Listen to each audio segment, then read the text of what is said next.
Hi guys, William here, Adelaide Hill Pain Guy with Mim. So we're going to talk about one of the less common injuries to the heel, but they do happen, and that's actually when you fracture it. Yeah. So Mim, do you want to run through the two types of fractures that we can get? Sure. So like Will said, there's two types. The one's a stress fracture and one's more of that acute fracture. So a stress fracture is one that you'd get from overuse.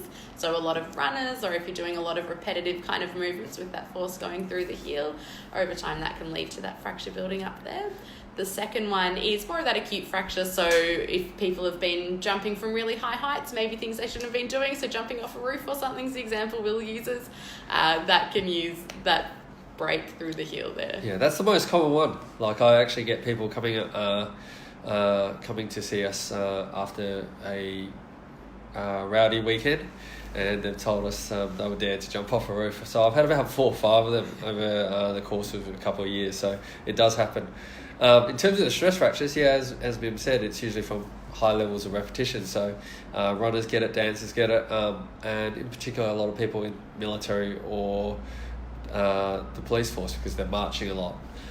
One other thing that where people get this is runners who actually overstride, so they're actually heel strikers, so they land on their heel. So with that, we might have to look at maybe changing their running technique so they run more in their midfoot or the front of their foot.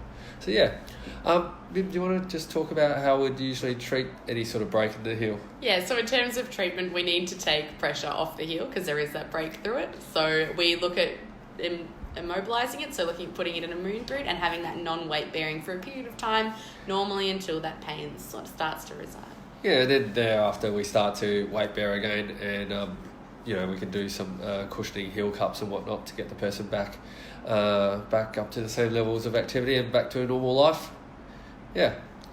Okay, great guys. So if you have any other questions regarding fractures, please send them through. Tag a friend if you know someone who does have something like this, and we'd love to hear from you guys. See you soon. Bye. Yeah.